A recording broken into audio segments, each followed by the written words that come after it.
Hey everyone, it's Ryan back on the Syntax Byte, and in this video we're going to talk about importing an XML file into Microsoft Excel.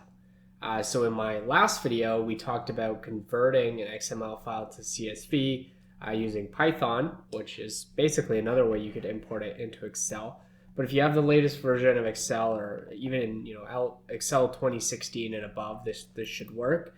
It's actually even easier than doing that if you just want to get the data into Excel. So we're going to be working with this sample XML file that I had from ChatGPT. I had ChatGPT generate this for me. We can see it's got a couple of different sort of tables in here. So we have users and products. So we could pick one of these, and we have an empty orders. And then we can see that the users one is a bit more complicated because it has this nested field, which is address, whereas the product doesn't have that.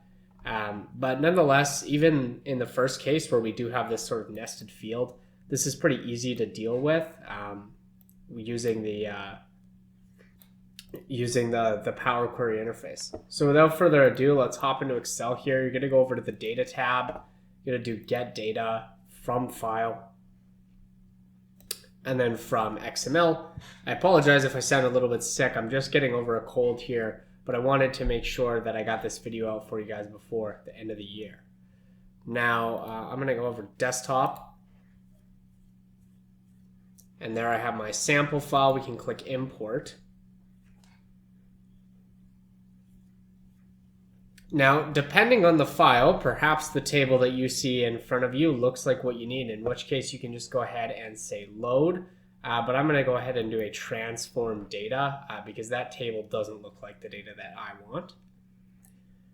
So first off here, we're going to go ahead and navigate to the actual data. So this sample file was formatted as an API response. So we have the response code here. We just go ahead and ignore that and go into data. Now you can see that we have kind of those three tables that I was talking about. We're going to go into users for our example, and then you can see we have one table here. So what we want to do is we're going to click these double arrows to go ahead and expand it. Now if you don't need all the columns, you can go ahead and uncheck some of them. I'm just going to keep them all checked. And then you'll notice that within this address piece, each of those is a table in and of itself for the address, right? But what you could do is you could click the double arrows again and then select the parts of the address you want.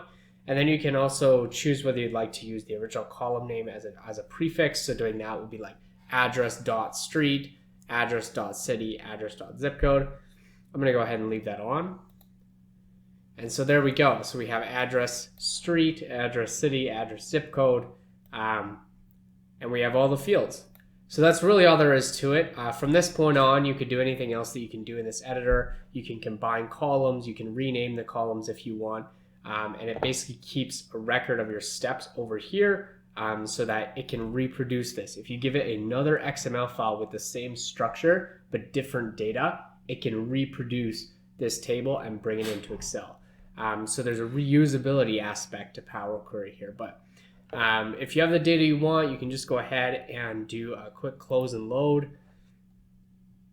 And you'll see this data comes into Excel. It comes into Excel as a table. And there you have it. So I hope that was helpful. If you're trying to get data from an XML file into an Excel file, go ahead and give a like on the video if it was helpful or if you just found it interesting. Subscribe for more content like this in the channel, and I'll see you in the next one in the new year. Peace.